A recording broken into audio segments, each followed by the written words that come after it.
In the far foothills of the mountains, where the air was fresh and the water flowed from majestic rocks, there was a small village called Hope. Its people lived in harmony with nature, cultivating the land and preserving the inheritance of their ancestors. Among them was a young man named Kluj Mohammed, a burly boy, noble in spirit, who knew no way into his heart. Kluj Mohammed was not like other young people in the village. He was raised on the stories of heroism, told to him by his grandfather about ancient battles in which ancestors defended this land, and how it was told with their blood. He saw a promise in every tree his father planted, in every stone that the ancestors' feet passed, and in every breath that blew on his face, the voices of those who sacrificed for hope to remain free echoed. One summer day, when the sun was sending its golden rays over the fields, a strange man, dressed in stately and an armed entourage, came to the village. He got out of his carriage and said in an arrogant voice, "I am the envoy of the supreme ruler. These lands now belong to us. You have to leave in 3 days, or you will be forcibly evacuated." The villagers were silent. They couldn't believe what they heard. The land on which they have lived for generations, suddenly no longer theirs.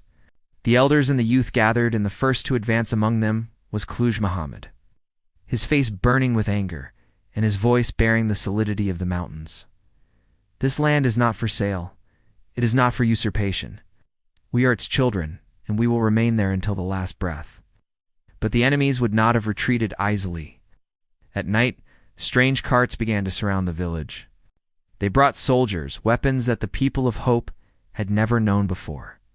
In secret, they burned huts, cut down trees, and tried to brutally intimidate residents.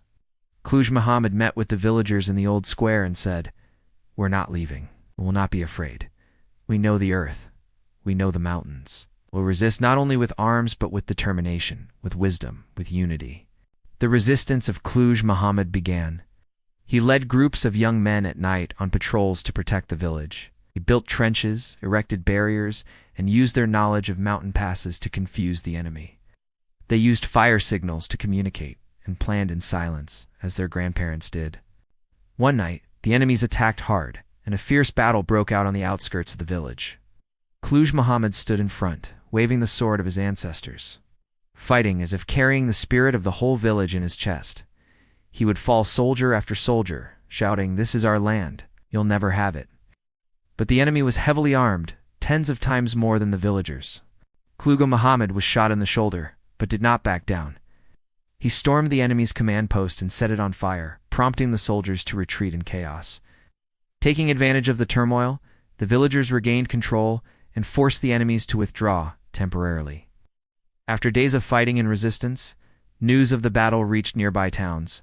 Support came, and those who had heard about Kluj Mohammed's heroism flocked in.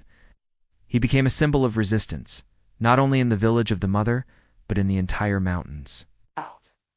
The invaders were forced to retreat completely.